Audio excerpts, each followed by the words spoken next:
Shabbat Shalom, aunque ya está bajando el sol, pero no sé si ya bajó o todavía le falta un poquito, pero vamos a ver.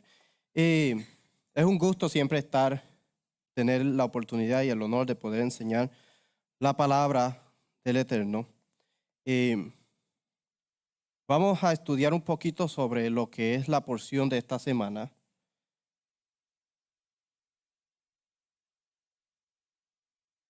Si me puede dar para conectarme, por favor. Cuando nosotros estudiamos las porciones toda la semana, tenemos que considerar vincularlas con lo que es la metodología de estudio, porque nos va a ayudar mucho, nos va a ayudar a entender.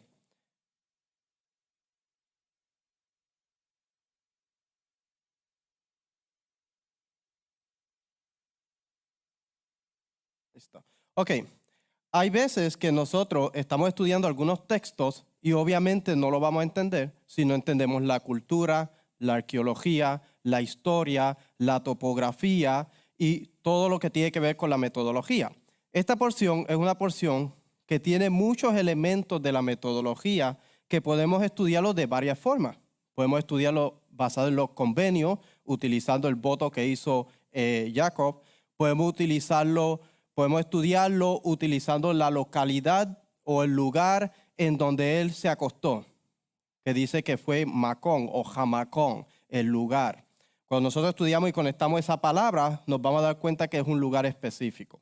Y hay muchas formas de cómo podemos estudiarla. En esta semana nos vamos a enfocar un poco en una sola palabra, la palabra neder. Neder es un voto. Primero vamos a hacer una corta oración. Dios de Abraham, de Isaac y de Jacob, gracias, Padre, por la oportunidad que nos da de poder estudiar tu palabra. Padre, permite que siempre podamos honrar tu nombre y darte toda la gloria y toda la honra a ti, porque tú eres el único que te lo mereces. Gracias por todo. Te lo pedimos por los méritos de Yeshua. Amén. La palabra que vamos a estudiar esta semana es la palabra neder. Neder es voto o se puede conectar con un juramento. Los votos llevan a un juramento, a hacer un shvuah. Pero primero quisiera dar un disclaimer, hablar un poquito sobre lo que es espiritual. Porque a veces nosotros estudiamos la Biblia, pero pensamos o estamos buscando algo espiritual dentro del texto o de lo que estamos leyendo. Pero en el antiguo Medio Oriente, ¿qué pensaban los antiguos que era espiritualidad? Es importante que nosotros entendamos basado en el contexto de ellos.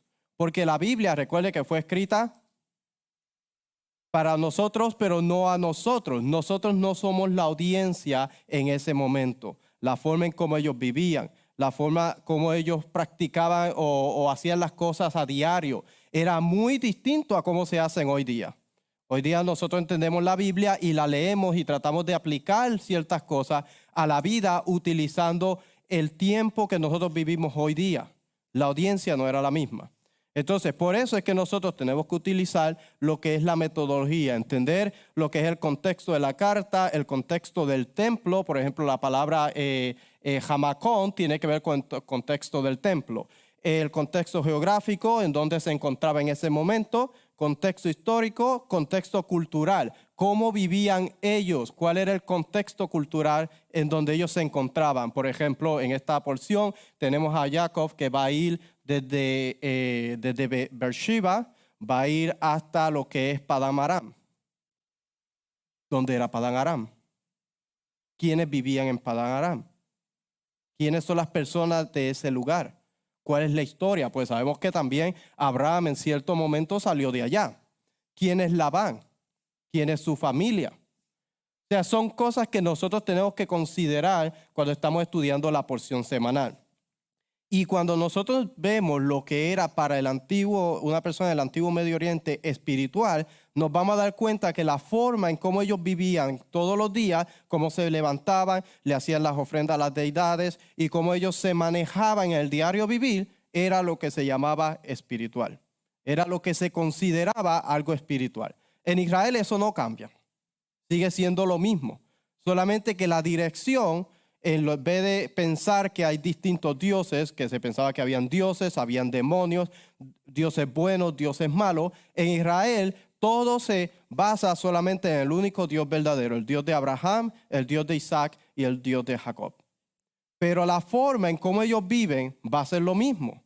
Al ellos levantarse en el diario vivir, tienen que hacer ciertas cosas para mantener todo lo que se va a enfocar en la Biblia, y lo que se va a enfocar es en mantener el espacio sagrado. En el Antiguo Medio Oriente era igual. Aunque tenían distintas formas de cómo ellos pensaban lo que era un espacio sagrado, pero ellos pensaban que lo que ellos hacían podía enojar a las deidades y las deidades podían castigarlo. O sea, la forma de ellos pensar o mantener las deidades contentas era lo que ellos pensaban que era un espacio apartado para las deidades, pero no tenían una forma moral de cómo vivir. En Israel es todo totalmente distinto. Lo moral y lo ritual se conectan. Eso es lo que para el pueblo de Israel era vivir de una forma espiritual. Hoy día no ha cambiado. La forma en cómo nosotros nos conducimos en el diario vivir va a marcar cómo nosotros protegemos y cuidamos el espacio sagrado. El libro de Génesis nos dice, si vamos al libro de Génesis, capítulo 3, al final. Perdón, capítulo 2 al principio.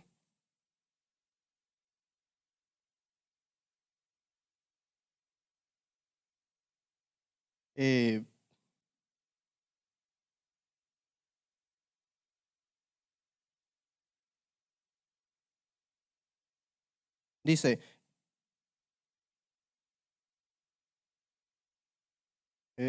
a ver,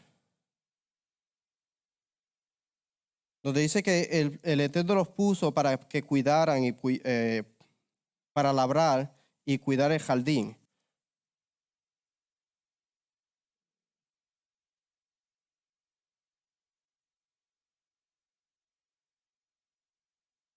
El 15, 2:15.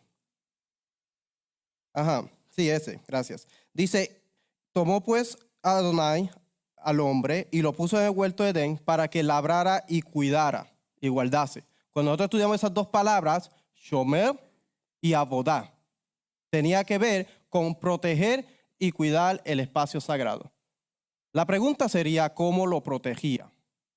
¿Cómo era que Adán tenía que cuidar y proteger ese espacio sagrado? Cuando nosotros vamos después al templo, el mismo trabajo se le da a los sacerdotes y a los levitas. Ellos tienen que proteger y cuidar el espacio sagrado, pero sobre todo tienen que enseñarle al pueblo para que el pueblo no profane el espacio sagrado. Recuerde que todas las transgresiones del pueblo afectaban el altar. Al afectar el altar, está afectando el espacio sagrado, que necesita ser limpiado para que la deidad no se aleje. De hecho, en la porción de esta semana, la Haftará habla sobre eso. En el libro de Joseas, capítulo 12, 13 y 14. Está hablándole al pueblo y le está diciendo, arrepiéntanse y vuelvan a mí, porque han transgredido. De eso es lo que trata la Haftará. Ok, hablando de eso, sobre lo que es la espiritualidad en el antiguo Medio Oriente, lo que pensaban, lo que pensaban ellos de cómo se debían manejar ellos, todo tenía que ver con el ámbito de las deidades. Recuerde que las deidades podían enojarse si ellos hacían algo incorrecto. Ese era el pensamiento del antiguo Medio Oriente. En Israel ese no es el pensamiento. En Israel ellos saben cómo deben comportarse y cómo deben conducirse. Lo que afecta el espacio sagrado es la transgresión y la violación de un mandamiento positivo o hacer algo que es negativo. Eso es lo que afecta el espacio sagrado dentro de Israel. Y es lo que afecta la espiritualidad de una persona. Por eso es que cuando nosotros estamos hablando de algo espiritual, es basado en la conducta de una persona, cómo se maneja a diario, cómo se maneja con su hermano, cómo trata al vecino, cómo trata a las personas que están alrededor de él. Eso es como una persona se mantiene dentro del ámbito espiritual, dentro de lo que es un espacio sagrado. La porción de esta semana vamos a ver, como dije, lo que es un voto. Versículo 20 del libro. Está proyectando. Ok.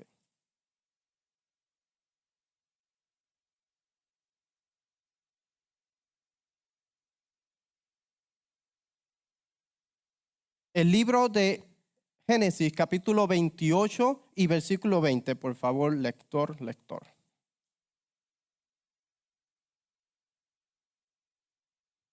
E hizo Jacob voto, diciendo: si fuere Elohim conmigo y me guardare en este viaje en que voy, y me diere para comer y vestido para vestir, y si volviere en paz a casa de mi padre, Adonai será mi Elohim.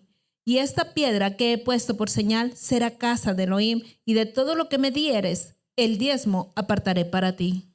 Ok.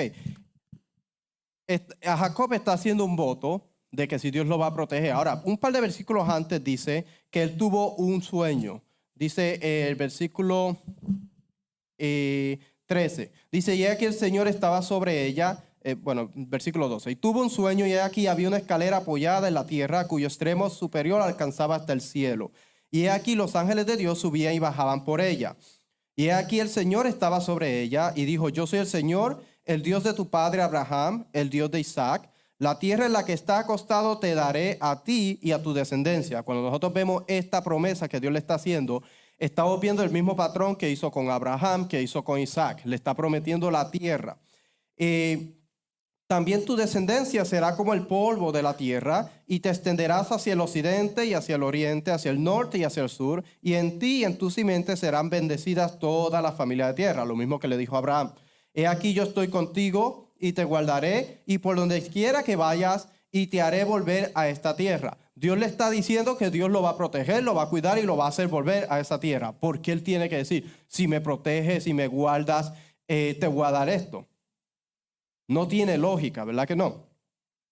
Dice, y despertó Jacob del sueño, y ahí brincamos al versículo 20, que él dice que si Dios va con él, lo cuida, lo protege y lo trae, entonces él va a darle un tributo a Dios, un voto. La Biblia dice diezmo. Cuando nosotros estudiamos la palabra diezmo, era un 10% de lo que él iba a obtener. Ahora, no estamos hablando del diezmo bíblico. Hay que hacer una diferencia. El diezmo bíblico se le dio después para los levitas. Es algo totalmente diferente. No podemos mezclarlo, porque no podemos usar ese versículo para decir que ahora hay que dar diezmo porque Jacob dio diezmo. No tiene nada que ver. Son dos cosas muy distintas. Ok, era un tributo. De hecho, lo que él dio fue un tributo. Se hacía en el antiguo Medio Oriente. Cuando una persona le pedía algo a Dios y decía: cuídame, protégeme, voy a hacer esto, y Dios lo cumplía, o los dioses según lo cumplían, la persona se autoimponía cierta cosa o algo que iba a hacer en beneficio de la deidad. Podría ser una peregrinación a un espacio sagrado, a un templo, podría ser donación de algo, puede ser varias cosas, pero era algo que se autoimponía basado en algo que iba a adquirir de la deidad. Por eso le daba un tributo. Aquí Jacob le llama un diezmo, pero no tiene nada que ver con el diezmo bíblico. Ok, vamos a ir acá a las notitas ahora. Y todos nos vamos a enfocar en esa palabra, neder. La palabra neder es un voto.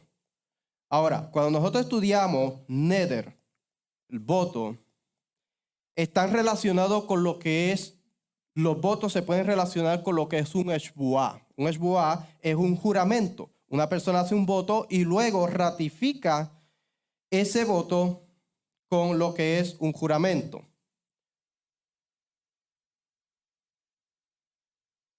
Vamos a concentrarnos en lo que son convenios, juramentos.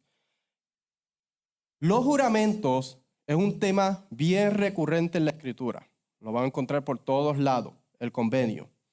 Yo pienso que el convenio es una de las esferas más importantes en toda la Escritura.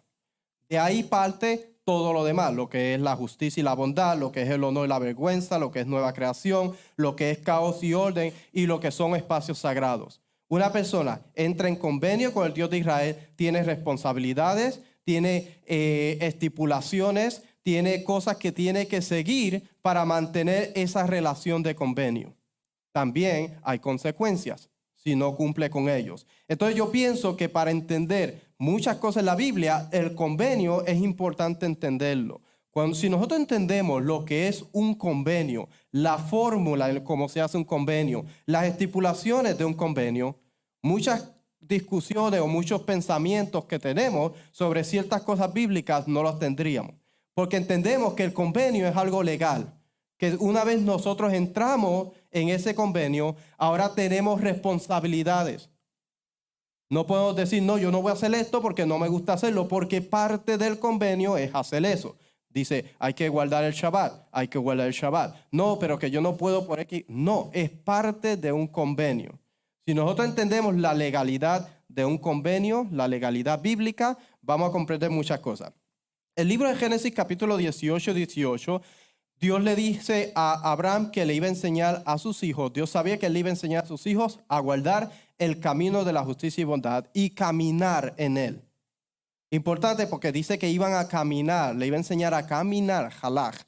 Cuando nosotros estudiamos eso, la palabra derech o camino, vamos a encontrar que puede ser una conducta, un proceder, una manera de proceder, pero tiene mucho que ver con conducta. Por ejemplo, dice, basado en el diccionario de léxico hebreo-español, dice camino, dirección, trecho, viaje, empresa, conducta o proceder. Dice, de ahí deriva el uso figurado de derech en el sentido de conducta, comportamiento y para denotar ciertos hechos fundamentales en la vida del hombre y la naturaleza. Lo que le estaba diciendo, lo espiritual se conecta en cómo una persona camina diario, cómo la persona se conduce en el diario vivir, cómo la persona se comporta. Son patrones que va a demostrar a qué Dios sirve, la lealtad que le tiene a ese Dios.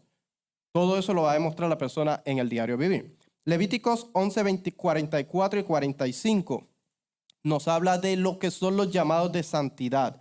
Levíticos 19, 2, Levíticos 7, 6 y Deuteronomio 14, 2.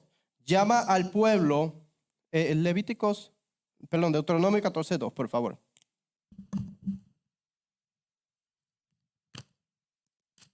Deuteronomio 14, 2. Dice así. Porque eres pueblo santo a Adonai tu Elohim, y Adonai te ha escogido para que le seas un pueblo único de entre todos los pueblos que están sobre la tierra. Ok, el pueblo de Israel ha sido llamado un pueblo exclusivo y Dios lo ha apartado. Ahorita vamos a hablar un poquito de lo que es ser apartado, lo que es ser dedicado, porque hay una palabra que se utiliza para eso. Algo que es dedicado y consagrado hacia Dios y se usa para otra cosa es profanado. Tiene que ser destruido porque es profanado. Recuerde que el pueblo de Israel ha sido dedicado para el servicio de Dios, ha sido consagrado para el servicio de Dios. Ok, dice, en el antiguo Medio Oriente los viajes eran parte integral de la vida cotidiana, tanto para fines comerciales, religiosos como militares. Y existían ciertas normas, creencias y valores que guiaban la forma en que las personas viajaban. En las culturas del antiguo Medio Oriente, los viajeros recurrían a dioses o deidades para pedir protección durante sus travesías, que a menudo eran peligrosas debido a las condiciones del clima, las amenazas de bandidos y la distancia que separaba a las ciudades y pueblos. Se realizaban oraciones y sacrificios en templos antes de emprender largos viajes. En muchas culturas antiguas, un viaje no solo era físico, sino también espiritual. A veces nosotros vemos que la gente hace peregrinación a la iglesia católica. Eso no es nuevo. Eso existía antes. La gente hacía ciertos tipos de viajes para ir a ver a la deidad. Eso pasaba. En muchas culturas antiguas, un viaje no solo era físico, sino también espiritual. Los viajeros hacían votos, neder o promesas, shbuah, antes de partir, comprometiéndose a realizar ciertos actos religiosos o rituales si se cumplían ciertas condiciones. Exactamente lo mismo que está diciendo Jacob. Ciertas condiciones se tenían que cumplir para él entonces cumplir con la obligación que se había impuesto de dar un diezmo a Dios basado en el versículo 20 y 21 del libro de Génesis. Dice, en la antigua Mesopotamia se creía que los dioses como Marduk o Ishtar protegían a los viajeros. Algunos relatos bíblicos mesopotámicos mencionan que los viajeros realizaban rituales para asegurar su regreso a salvo. En Egipto, los viajeros hacían ofrenda a los dioses como Horus y Osiris, pidiendo su bendición antes de viajar. Otra cosa muy importante en los viajes es la hospitalidad. De hecho, nosotros vamos a ver la clase de hospitalidad que le dio Labán a Jacob, que fue de 5 estrellas, ¿no? Lo trató excepcional. Tanto así que le cobró por las mujeres, se las vendió básicamente. Y le cobró casi el doble de lo que tenía, de lo que se pagaba por una doncella en ese tiempo. Dice, la hospitalidad era un valor fundamental en muchas sociedades del antiguo Medio Oriente y los viajeros podían esperar recibir albergue, protección en las casas de desconocidos, especialmente en tierras rurales. Si un viajero no era tratado adecuadamente, podía maldecir a su anfitrión, lo que a menudo se veía como una violación de un pacto tácito. La hospitalidad se veía como una obligación de honor y los anfitriones se aseguraban de que el viajero estuviera bien alimentado, descansado y protegido. O sea que esto eran parte de cosas que se hacían dentro del Antiguo Medio Oriente cuando una persona viajaba y cuando hacía viajes. Recuerde que en el Antiguo Medio Oriente había muchas cosas que podían pasar en un viaje, enfermedades, como dice bandido y otras cosas. Eran cosas que ocurrían. Al regresar de un largo viaje, algunos viajeros cumplían sus votos o promesas realizando sacrificios o peregrinaciones a sitios sagrados. Vamos a ir acá. Nether. Lo que es la palabra nether, un voto. Dice, uso religioso en el Antiguo Testamento, un juramento es un juramento es una promesa solemne a una deidad de realizar un determinado acto si la deidad actúa de una determinada manera. Ahora, un juramento, un voto es un tipo de juramento que se hace a la deidad si la deidad actúa de cierta forma. Un shvuah, que es un juramento que se hace, el neder es algo que se autoimpone la persona. Por ejemplo, Jacob dijo, yo te voy a entregar el diezmo. Si él no cumplía con entregar el diezmo, habían consecuencias, porque él había hecho un voto que conlleva un juramento. El juramento en sí, cuando una persona hace un tipo de juramento, es más para ratificar el voto que una persona ha hecho. Y eso se hacía ya a veces cortando los animales en pedazos, a veces se hacía con lo que eran elementos como sal, sangre y otros tipos de elementos para ratificar un juramento o un convenio o un pacto. Pero un voto es algo que se le promete a la deidad que una persona se autoimpone. Por ejemplo, muchas veces hay personas que le piden a Dios algo y dicen, si tú haces esto por mí, yo te voy a dar esto. Si la persona no cumple con eso, hay consecuencias. Porque es algo solemne, algo que se está prometiendo dárselo a la deidad. De hecho, eso que está prometiendo la persona dárselo a la deidad se convierte en algo jerem. Si la persona no cumple, está cometiendo ma'al. Porque ya lo que la persona ha prometido ya no está en su ámbito personal. Ya le pertenece a la deidad. Ahora tiene que ver con lo que es el espacio sagrado. Tiene que ver con lo que es Dios. Tiene que ver con lo que es el templo. Ya no le pertenece. Cuando Jacob dijo, yo te voy a dar el diezmo si me proteges, ya ese diezmo no le pertenece a él. Aunque él no lo tiene en sus manos físicamente, ya no le pertenece. El utilizar eso comete transgresión, violación de lo que es sagrado, lo que le pertenece a Dios. Por eso es que cuando una persona, por ejemplo, Ananías y Zafira, que dijeron cuando vendieron la propiedad que lo iban a dar y ellos se quedaron con una parte, cometieron mal porque estaban usando algo que no les pertenecía a ellos, no era de su ámbito. Versículos 20 al 21 dice que si Dios está con él, si lo guarda en el camino en que él va, le da alimento para comer, ropa de vestir y vuelve sano y salvo, que eran los elementos básicos del antiguo Medio Oriente. Una persona, comida, vestimenta y protección. Esos eran los elementos básicos de cualquier sociedad en el antiguo Medio Oriente. Ellos no estaban pendientes a tener una casa inmensa o grande, no. Lo principal para ellos era protección. Claro, querían prosperidad. La prosperidad no era basada en dinero. Era basado en los animales, la tierra y lo que ellos podían tener. Eso era en el antiguo Medio Oriente lo que se conocía, una persona que era pues rica, ¿no? Que tenía muchas posesiones. Dice, Dios será mi Dios. Esta frase parece ser la resolución del voto. O sea que la importancia no es lo que Dios le iba a dar, sino que Él será mi Dios. Es la importancia que está en este voto. Porque implica el compromiso por parte de Jacob de lealtad exclusiva a Dios. Algo que nosotros vamos a ver que él no cumplió. Porque después, en la próxima porción, vamos a ver que él se postró ante Esaú varias veces. Y lo llamó él se volvió su siervo de Jacob, de Esaú. Cosa que él debió haber confiado en Dios y debió haber entendido y sabido que Dios lo iba a proteger. Pero él después acepta a otra persona como su amo, como su señor. Implica un compromiso de parte de Jacob de lealtad exclusiva a Dios que se expresa mediante la imposición de una autodisciplina que demuestra esa lealtad.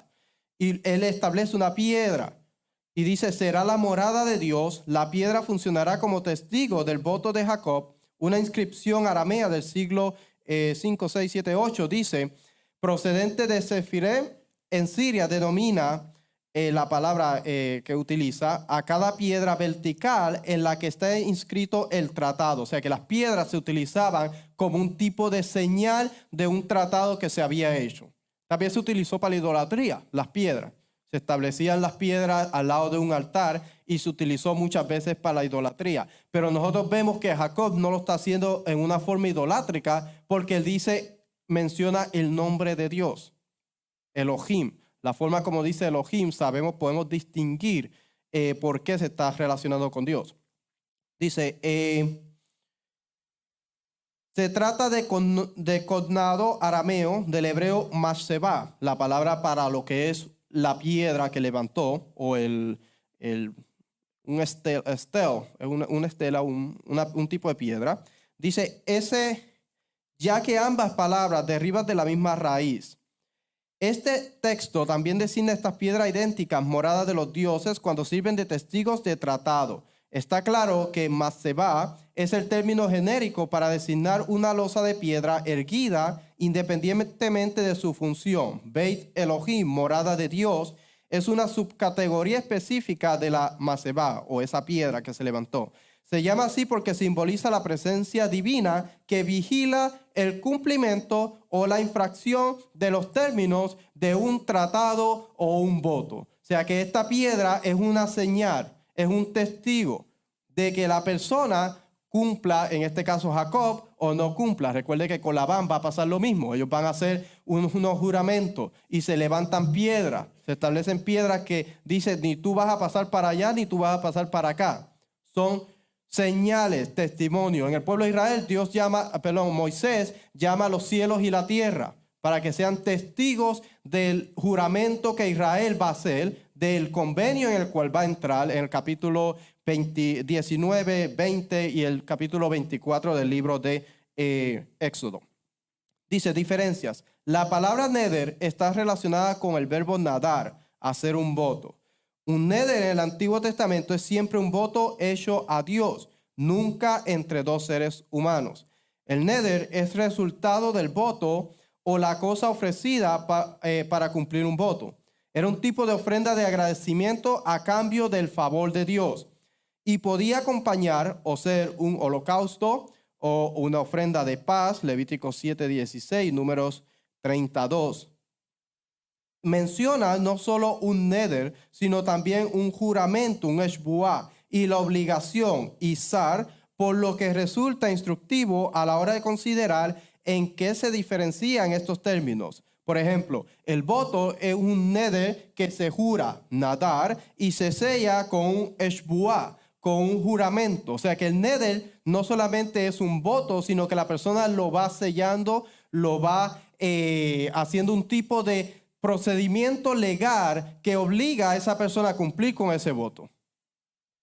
La persona primero hace el voto, se jura, se sella con sabá y con un juramento de obligación que lo vincula. Nosotros vamos a ver estos elementos en el capítulo 19, capítulo 24 del libro de Éxodo, cuando el pueblo de Israel dice, nosotros vamos a hacer y vamos a obedecer. Luego se hacen unos rituales en el capítulo 24, donde se ponen los animales sobre el altar, la sangre se rocía sobre el pueblo, el libro del pacto, y se sella, vinculando el pueblo con el altar. Cualquier transgresión ahora contra el pacto o violación del pacto, el altar queda impuro. Así de serio son las consecuencias de hacer un voto.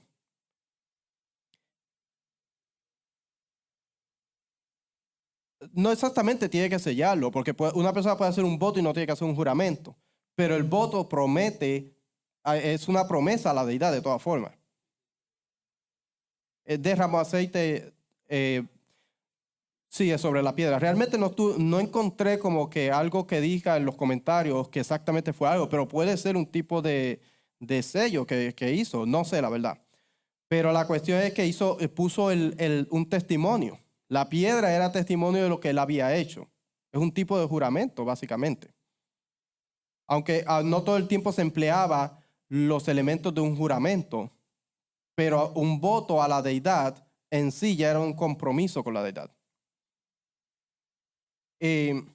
Ok. Dice, el voto bíblico en efecto transfiere la propiedad del devoto al templo. O sea que lo que Jacob hace transfiere el 10% de sus ganancias a Dios.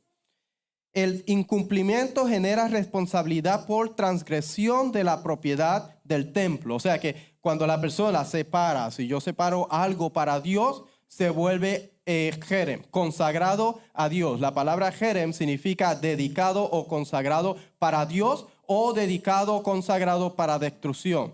Las naciones cananeas, por ejemplo, eran jerem, dedicadas para destrucción. Por eso no podían ser salvadas, sino que había que destruirlas. En algunos casos, por ejemplo, en Jericó, todo había que destruirlo. Por eso es que cuando Acán toma posesiones de allí, hay consecuencia, porque él transgredió y tomó algo que era dedicado para destrucción y lo tomó para él.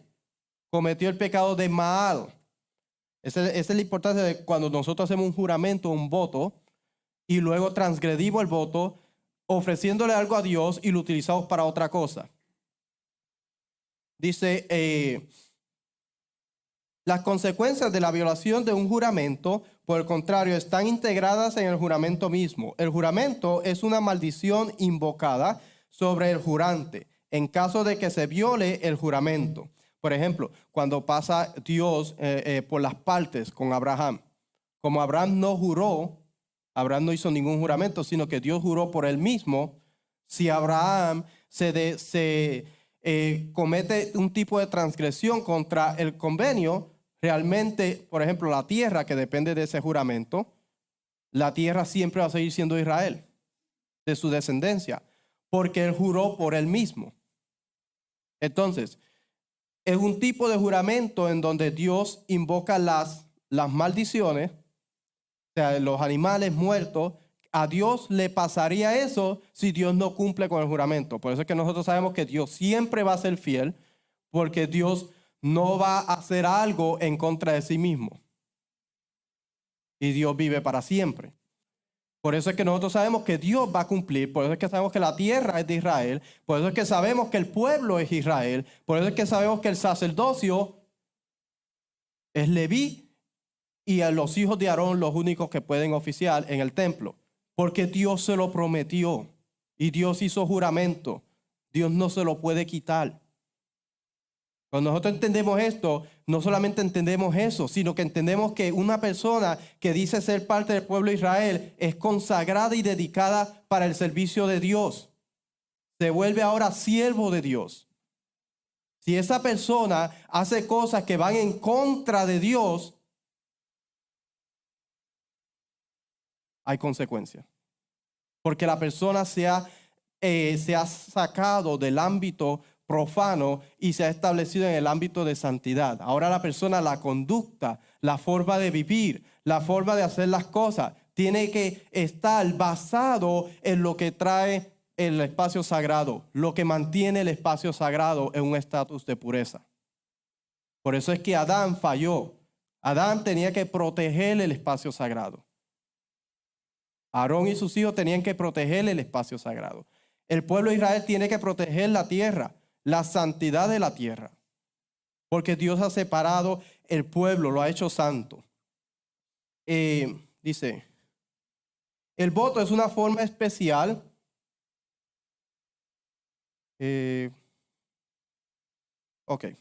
Creo que no leí esto. Dice, en cambio, generalmente se invoca alguna forma de nombre divino mediante el cual el jurante indica que Dios impondrá un castigo en caso de violación.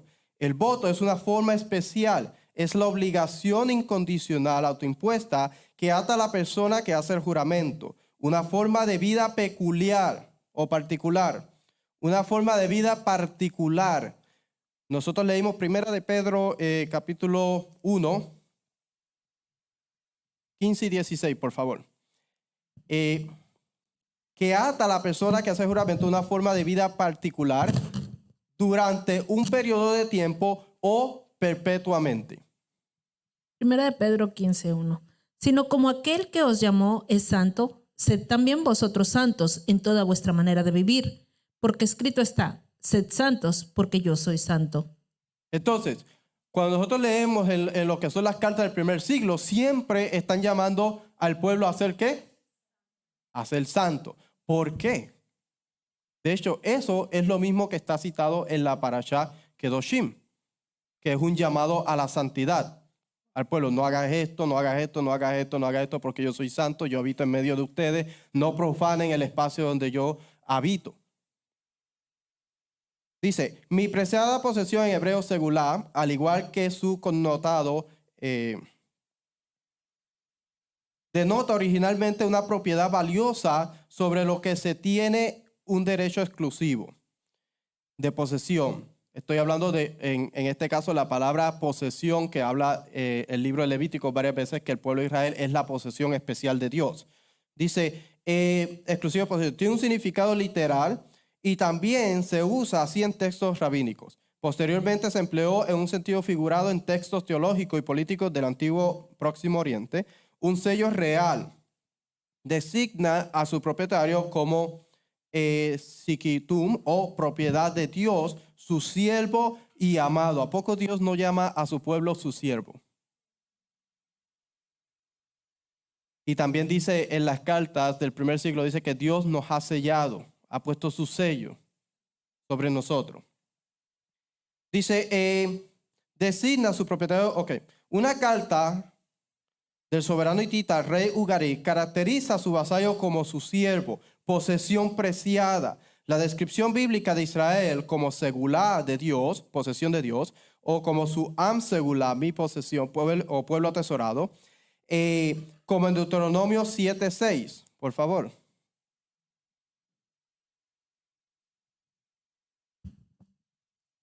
Deuteronomio 7:6. 7:6. Dice así, porque tú eres pueblo santo para Adonai tu Elohim. Adonai tu Elohim te ha escogido para hacerle un pueblo especial, más que todos los pueblos que están sobre la tierra. Expresa así la especial relación de alianza de Dios con Israel y su amor por su pueblo. Al mismo tiempo, esos textos bíblicos, así como esos 19:6, enfatiza que la manera única e inextricable asociación entre ser segulá o posesión de Dios y la búsqueda de la santidad que están entrelazados uno con la otra. Ser posesión de Dios no simplemente es recibir las bendiciones de Dios, sino que es vivir de acuerdo a los mandamientos, las estipulaciones, los estatutos, como hizo Abraham. Abraham en el capítulo 18, versículo 18, dice que capítulo 26. Creo que es el capítulo 26. Que dice que Abraham guardó los estatutos, los mandamientos y las ordenanzas. Dice, por cuanto oyó Abraham mi voz y guardó mi precepto, mis mandamientos, mis estatutos y mis leyes. Gracias. Eso es lo que implica ser posesión de Dios. Eso es lo que implica ser fiel al juramento o el voto que hemos hecho a Dios. Eso implica ser separados para Dios. Eso es lo que implica nosotros estar dentro del espacio sagrado. Cuando nosotros hacemos eso, entonces gozamos de las bendiciones que Dios ha establecido dentro del convenio para su pueblo, si su pueblo es obediente. Hay condiciones. Así que cuando nosotros hacemos un voto y decidimos seguir al pueblo, ser parte del pueblo de Dios, nosotros estamos aceptando las condiciones de este pacto. Estamos entrando en un pacto entendiendo que nos estamos separando del mundo, nos estamos separando de las naciones alrededor y estamos poniéndonos en este espacio que ahora tenemos que guardar un código de santidad. Cuando nosotros estudiamos las leyes del antiguo Medio Oriente, muchas veces pensamos que las leyes en la Biblia son gravosas, pero todo el antiguo Medio Oriente tenía leyes, tenía forma, conducta de vivir. Hoy día tenemos leyes, tenemos formas de vivir. ¿Por qué no podemos ver la Biblia de esa misma forma? ¿Por qué no podemos ver la Biblia como el documento, la forma de vida que Dios le dio a una nación llamada Israel para que pueda gozar de las bendiciones, para que no vaya por la calle a más de 50 porque va a recibir una multa, para que pueda vivir de una forma que no venga otra nación a destruirlo? Dios quiere darle la comida, Dios quiere protegerlo, Dios quiere vestir al pueblo de Israel. Pero solamente lo puede hacer cuando el pueblo es leal al convenio que ha entrado. Si el pueblo no es leal, está utilizando, por ejemplo, algo que se podía utilizar en el templo, que era dedicado y consagrado para el templo, se sacaba del ámbito del templo y se utilizaba para otra cosa, se convertía impuro. Por eso es que cuando los macabeos entraron al templo y profanaron el altar, destruyeron el altar, lo sacaron, tuvieron que construir otro, porque había sido utilizado para algo profano, algo que era dedicado para Dios. Si el pueblo de Dios, si el pueblo de Israel, si nosotros hemos entrado en un pacto con el Dios de Israel, nos hemos sacado de ese ámbito y ahora nosotros actuamos en contra del convenio, profanando el nombre de Dios, cambiando lo que Dios ha estipulado, ¿qué estamos haciendo?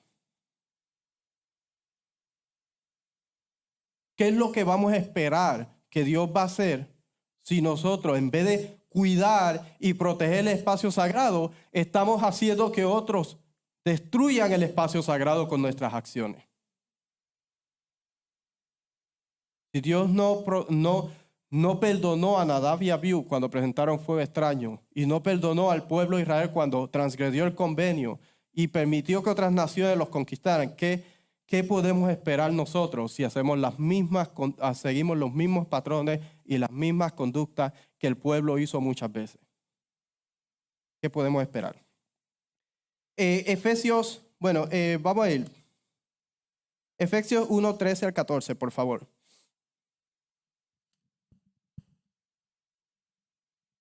En él también vosotros, habiendo oído la palabra de verdad, el evangelio de vuestra salvación, y habiendo creído en él, fuiste sellados con el Espíritu Santo de la promesa, porque es las arras de nuestra herencia hasta la redención de la posesión adquirida para alabanza de su gloria. Utiliza la palabra sellados, ¿no? Hemos sido sellados. Recuerdo que estábamos hablando ahorita del pacto, cómo se sella el pacto. Decía que, vamos a ver acá, dice que se hace un voto, se jura, se sella con un juramento de obligación que lo vincula. Ok. Dice, entonces el Señor será mi Dios. Ambas formas están muy extendidas en las civilizaciones desarrolladas y por tanto aparece también en el Antiguo Testamento, donde el único destinario legítimo de un voto es Dios. Por ejemplo, Proverbios 20:25, Eclesiastés 5:3. El añadido casuístico de Deuteronomio 23:18, los versos 23-22, inculca el cumplimiento de los votos como una obligación absoluta. Deuteronomio 23:22, por favor. Ya que lo contrario, Dios intervendrá para castigar el incumplimiento, pero deja bastante libre la decisión de hacer un voto. O sea, una persona no está obligada a hacer un voto, a entrar en un pacto con el Dios de Israel. La persona entra voluntariamente. El pueblo de Israel entró voluntariamente. Dios le propuso un convenio y el pueblo decidió entrar. Algo que quisiera recalcar, en el Antiguo Medio Oriente una persona no era libre. A veces nosotros pensamos que una persona era libre en el Antiguo Oriente. No, todo el mundo era siervo de otra persona. Siempre había un amo por encima de, ya fuera un rey o fuera una persona superior. El Antiguo Oriente se guiaba mucho por lo que eran las personas de estatus. Una persona más alta en estatus se le llamaba su señor. En el Antiguo Oriente, siempre. El pueblo de Israel era esclavo en Egipto. Dios los saca de Egipto, los libera del cautiverio, los saca, pero no los saca para que sean libres per se, porque siempre van a estar bajo alguien. Ya fuera así, vamos a decir que ellos no entraban en el pacto con Dios de Israel, es una suposición, ¿no?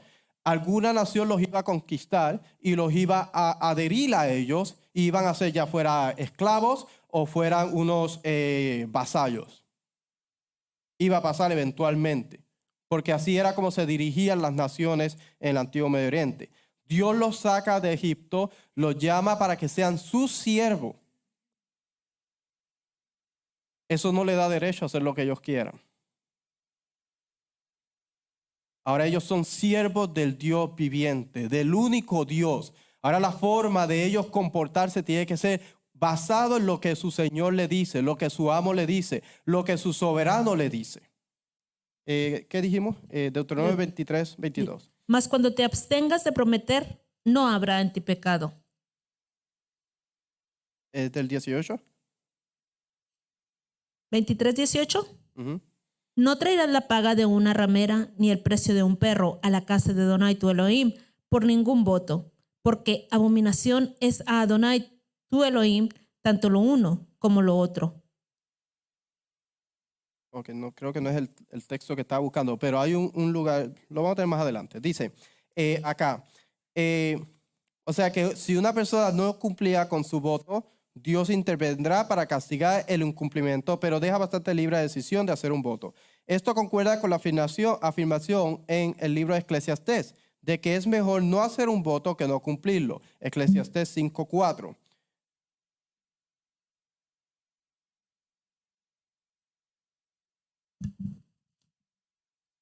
Yo lo tengo acá si quiere.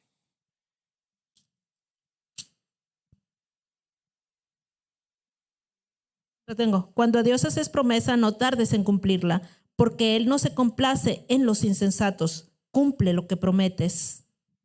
O sea que cuando una persona haga un voto debe cumplir. La palabra neder o la raíz de neder aparece 91 veces en lo que es el Antiguo Testamento. Cuando nosotros estudiamos la palabra neder, recuerde que estábamos hablando que la palabra neder es dirigida a Dios. Es un voto que se le hace a Dios. 91 veces aparece eso. Y las narraciones aparecen, por ejemplo, Génesis 28:20, narraciones de votos 21 veces, cúltico aparece 44 veces en Levítico 7:16 y en otros textos. Por ejemplo, en poesías cultural aparece 12 veces, en cantos individuales de acción de gracia. Un voto inclusive puede ser un tipo de acción de gracia. Lamento individual y en otros cantos cúlticos. Los votos como promesas condicional.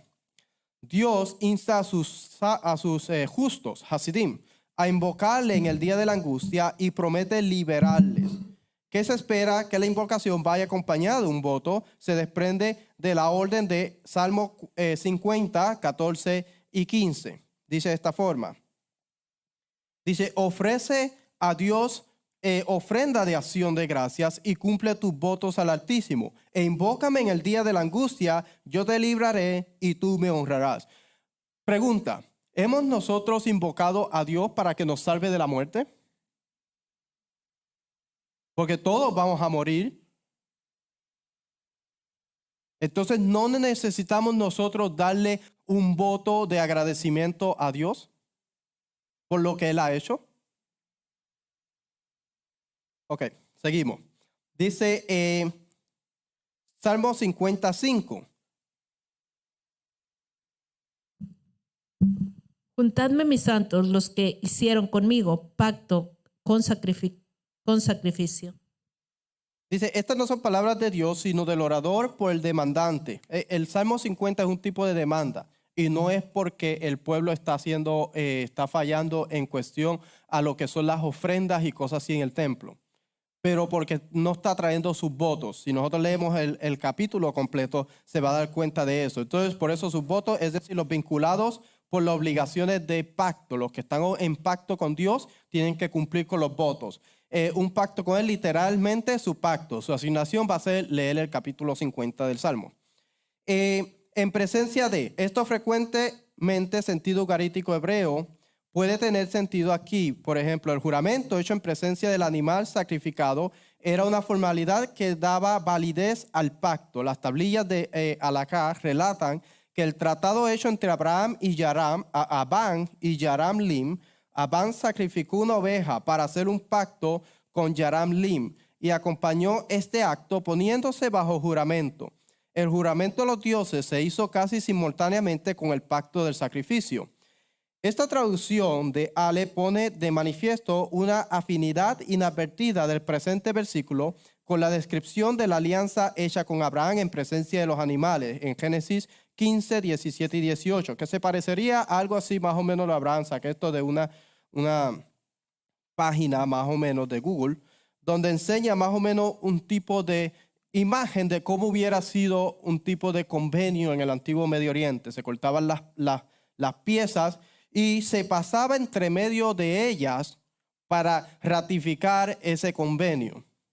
Eso fue lo que pasó con Abraham, que Dios hizo. De hecho, muchos convenios en la Biblia vamos a encontrar que fueron un tipo de convenio así.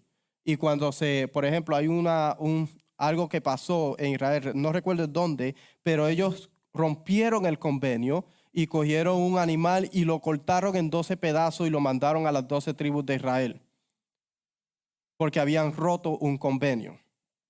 Dice, en muchas culturas del Antiguo Medio Oriente los votos se realizaban en nombre de una deidad y la ruptura de este voto se consideraba un acto de desobediencia hacia los dioses. Importante, en el Antiguo Medio Oriente las personas estaban bien interesadas en mantener el orden cósmico. ¿Por qué? Porque si el orden cósmico estaba de una forma armoniosa, ellos iban a recibir las bendiciones y todas esas cosas de las deidades, supuestamente, ¿no? Entonces, el trabajo de ellos era mantener a las deidades contentas porque las deidades se encargaban de mantener el orden cósmico en un estado normal. Cuando las deidades estaban enojadas, entonces afectaba el orden cósmico, afectaba el cosmos completo. Y entonces ya las lluvias no descendían supuestamente, ya no habían cosechas, ya no había bendición para ellos, había maldición, los demonios o los dioses malignos, entonces los atacaban. La transgresión de un convenio o un voto se pensaba que ocasionaba un problema en el mundo cósmico. Por eso es que una persona, por ejemplo, que era anatema o una persona que no creía en Dios, no existía en el Antiguo Medio Oriente. Ateo, una persona ateo no existía. Era lo peor que podía ser una persona no creer en ninguna deidad porque estaba trayendo problemas a la comunidad. Porque sí tiene que creer algo, porque si no crees en las deidades, estás ofendiendo a las deidades, entonces ahora las deidades van a traer maldición. Entonces eso no existía en el Antiguo Medio Oriente, sino que creían en algo. De hecho, la mayoría de las comunidades tenían la deidad de la comunidad, o la deidad patriarcal, o la deidad del reino, donde el rey adoraba a esa deidad. Aunque tenían deidades, por ejemplo, lo vemos en el caso de Jacob, que tenían las deidades familiares o ancestrales, los terafines, terafín creo que ya se llama, eran las deidades ancestrales, pero a veces tenían la deidad de la ciudad. Y las personas, obvio, tenían sus deidades ancestrales en sus casas, pero tenían una deidad central. Habían distintas formas de cómo lo hacían. Las consecuencias espirituales de romper el voto incluían el castigo divino que podía manifestarse de diversas formas, como plagas, desastres naturales, enfermedades o la pérdida de la protección de los dioses. Cuando el pueblo de Israel comete transgresión contra el pacto, la protección de Dios se retira. Sigue siendo el pueblo de Dios, porque Dios no lo puede desechar, pues se lo prometió a Abraham. Pero la protección de Dios se retira. Ellos mismos expulsan la presencia de Dios, porque Dios no puede habitar en un lugar donde hay impureza moral y ritual. Libro de Jeremías, libro de Isaías, en la misma casa de Dios, en el templo, estaba sido profanada. Tenían imágenes dentro del mismo templo. ¿Cómo podía estar la presencia de Dios en ese lugar? Cuando la presencia de Dios se retira, las consecuencias son trágicas. Viene otra nación y los conquista. El libro de Jueces está lleno de eso. Vinieron los madianitas y luego vinieron los filisteos y luego viene Eglón, rey, creo que era rey de Madián, Eglón, y otros reyes que venían y los conquistaban porque ellos estaban transgrediendo el convenio. La protección de Dios se aleja, sigue siendo el pueblo de Dios, sigue siendo la tierra, sigue siendo el monte del templo, sigue siendo el lugar donde Dios puso su nombre, pero su presencia se aleja y el pueblo sufre las consecuencias. Dios controla el agua, Dios es el que hace llover, Dios es el que hace que las cosechas salgan. Como Dios se retira, ahora están a merced de que si llueve o no llueve. Porque Dios es el que controla todo. Dios es el Dios verdadero. En la religión mesopotámica, los votos solemnes realizados por reyes y ciudadanos a los dioses para obtener protección o ayuda en tiempos de crisis también eran vinculantes. Si un voto se rompía, se creía que los dioses retiraban su protección, lo que podría resultar en derrotas militares o desastres o malas cosechas. El Salmo 50 que le estamos leyendo ahorita: no cumples con tus votos, odias mi instrucción, versículo 50, versículo 17, y el versículo 21 y 22 nos habla de lo que es un juicio divino. Vamos a leer el Salmo 50 del 5 al 7, por favor. Juntadme mis santos, los que hicieron conmigo pacto con sacrificio, y los cielos declaran su justicia, porque Dios es el juez. Oye, pueblo mío, y hablaré. Escucha, Israel, y testificaré contra ti. Yo soy Dios, el Dios tuyo. Salmo 50, 17. Pues tú aborreces la corrección y echas a tu espalda mis palabras. Salmo 50, 21 al 22. Estas cosas hiciste y yo he callado. ¿Pensabas que de cierto sería yo como tú? Pero te reprenderé y las pondré delante de tus ojos. Entended ahora esto, los que os olvidáis de Dios, no sea que os despedace y no haya quien os libre. No sea que yo los despedace y no haya quien los libre, porque rechazan la instrucción de Dios. Basado en Salmo 50, 17. Por rechazar la instrucción de Dios va a venir juicio divino. Y créeme que el juicio divino cuando viene el juicio divino no hay quien se salve. Vamos a saltarnos esto. Dice, la estructura de un pacto no solo se veía como un acto inmoral, la ruptura de un pacto no solo se veía como un acto inmoral, sino también como un acto de desobediencia hacia las divinidades involucradas, lo que podía desencadenar consecuencias sobrenaturales. Por ejemplo, la pérdida de honor. En muchas sociedades del antiguo Medio Oriente, especialmente en las culturas triviales, la honra y la reputación personal eran fundamentales. Romper un voto era un acto que acompañaba la honra del infractor. O sea, que una persona que rompía un voto era una persona que no tenía palabra, era una persona que no tenía honor, tenía vergüenza. Si nosotros rompemos el pacto que nosotros tenemos vergüenza. En vez de tener honor, llega vergüenza. El libro de Ezequiel 36, 20 al 23, por favor. Dice, ya se consideraba una traición o falta de lealtad. Esto no solo afectaba al individuo, sino también a su familia. Cuando una persona en el pueblo de Israel transgrede el convenio, no solamente lo afecta a él, afecta a toda la nación entera.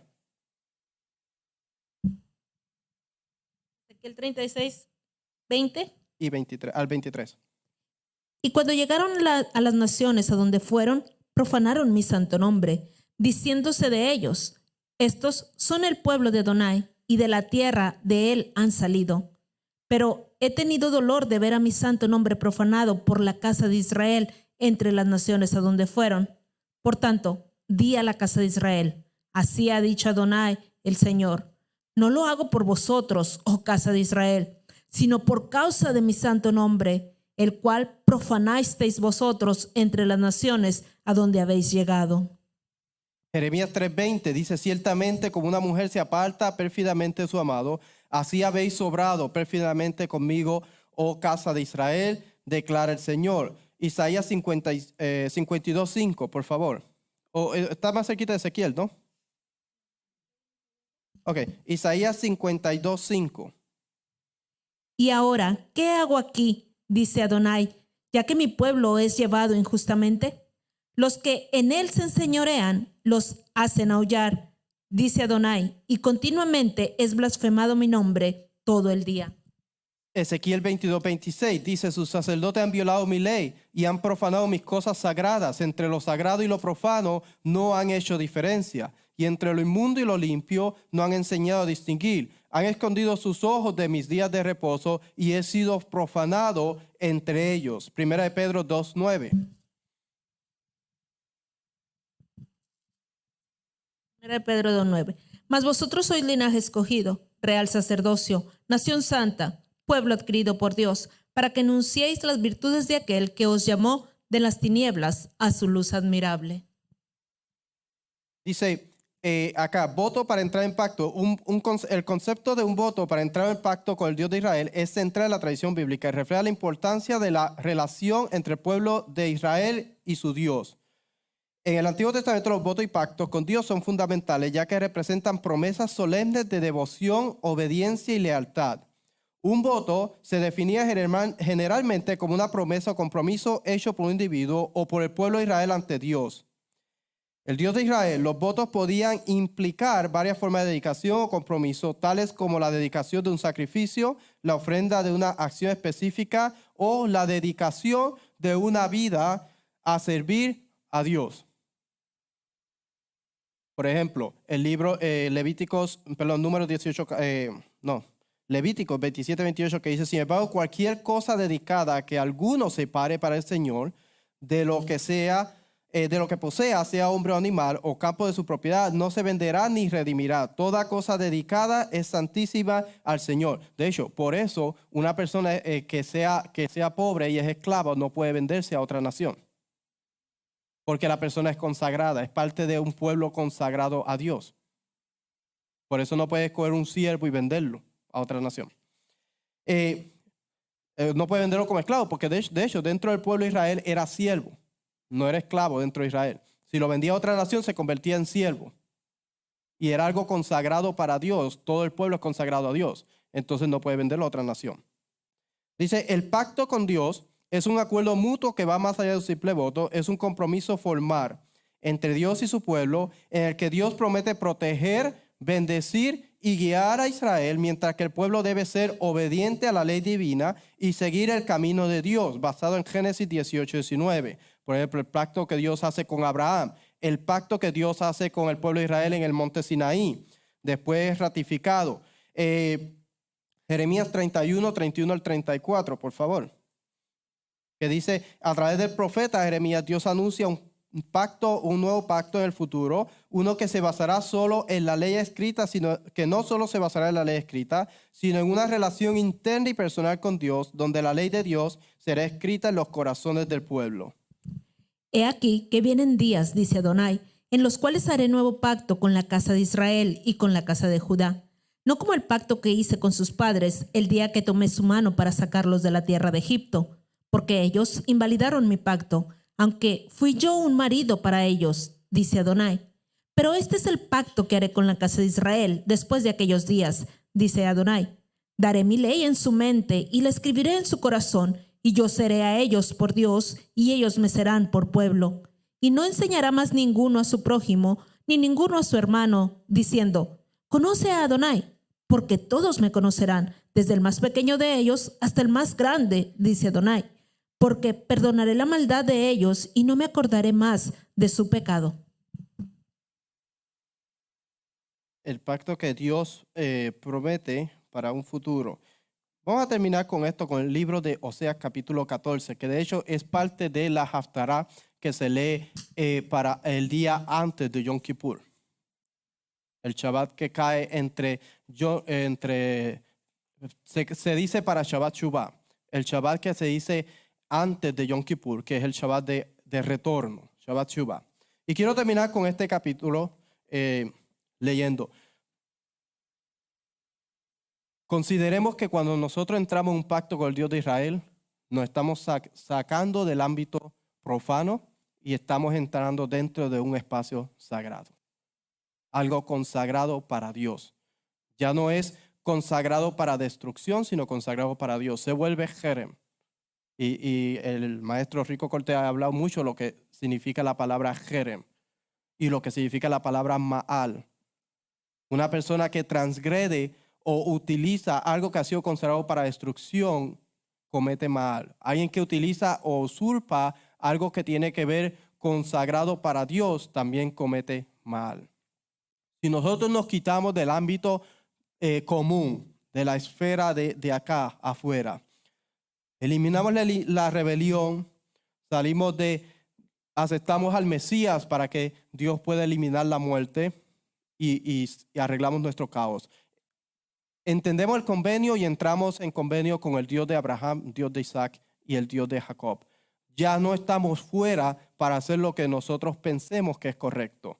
Ahora nos tenemos que regir basado en un convenio, en unas leyes, unas condiciones que nosotros estamos aceptando. Por eso es que en Shavuot se simula lo que pasó en el monte Sinaí. Todo el mundo se pone de pie y todo el mundo se dice los 10 mandamientos, que es un resumen del convenio que Dios puso delante del pueblo de Israel para que aceptara. Si nosotros entramos en ese convenio con el Dios de Israel, nos volvemos ahora separados para Dios. Nación santa, apartada, según Primera de Pedro, capítulo 1. Ahora no podemos hacer lo que queremos. No podemos salir de ese pacto porque estamos dentro de un pacto. Entramos entendiendo las condiciones. Quebrantar ese pacto o romperlo trae consecuencias. No solo sobre esa persona, sino sobre toda la nación, colectivamente. El capítulo 14 hace un llamado al pueblo de Israel a volver. Una tras otra transgredía el convenio. Iba al exilio, Dios lo volvía a traer a su tierra y se repetía el mismo ciclo. Rebelión, pecado, transgresión, juicio divino, se arrepienten, vuelven a la tierra y lo mismo sigue pasando. Y Dios llama al pueblo para que haga shuvah, para que haga arrepentimiento. Hemos entrado a un pacto y estamos haciendo lo mismo. Lo que no debemos hacer es lo que estamos haciendo. Cambiamos las leyes. Hacemos, como dice el libro de Jueces, el último capítulo, de acuerdo a la imaginación de nuestro corazón. Establecemos las fiestas cuando nosotros queremos. Establecemos la forma en cómo nosotros pensamos que se debe adorar a Dios. Y pensamos que eso no va a traer una consecuencia. Va a traer una consecuencia. El capítulo 14 dice de esta forma. Dice, vuelve, oh Israel, al Señor tu Dios, pues has tropezado a causa de tu iniquidad. Toma con vosotros palabras y volveos al Señor, decirle, quita toda iniquidad y acéptanos bondadosamente, para que podamos presentar el fruto de nuestros labios. El libro de Deuteronomio establece una cláusula de perdón. Que si el pueblo se arrepiente, Dios lo va a perdonar. Dice que si Dios lo echa fuera y él clama desde la nación en donde Dios lo ha llevado, desde allí Dios lo va a perdonar y lo va a hacer volver a su tierra. Pero el pueblo tiene que humillarse, tiene que pedir perdón, tiene que cambiar su conducta. Dice, Asiria no nos salvará, no montaremos a caballo y nunca más diremos, Dios nuestro, a la obra de nuestras manos. Pues en ti el huérfano haya misericordia. Yo sanaré su apostasía, los amaré generosamente, pues mi ira se ha apartado de ellos. Seré como rocío para Israel, florecerá como lirio y extenderá sus raíces como los cedros del Líbano. Brotarán sus renuevos y será su esplendor como el del olivo y su fragancia como la de los cedros del Líbano. Los que moran a su sombra cultivarán el nuevo trigo y florecerán como la vid. Su fama será como el del vino del Líbano. Efraín, ¿qué tengo yo que ver ya con los ídolos? Yo respondo y te cuido. Yo soy como un frondoso ciprés. De mí procede tu fruto. Quien es sabio que entienda estas cosas, quien es prudente que las comprenda, porque rectos son los caminos del Señor y los justos andarán por ellos, pero los transgresores tropezarán en ellos. El tema principal de la Biblia siempre ha sido el mismo: el convenio, la tierra y el pueblo. Nosotros queremos ser parte de esa nación, de ese pueblo de Israel. No cambiemos lo que Dios ha estipulado, porque el voto va a traer consecuencias. Salmo 50, léalo completo. El pueblo abandona, rechaza la ley de Dios, las instrucciones de Dios. Dice que va a ser cortado. Y el juicio divino, cuando viene el juicio divino, ya vemos todo como cuando Dios trajo juicio divino sobre Israel, cómo lo hizo. Las consecuencias y el sufrimiento por la transgresión del convenio.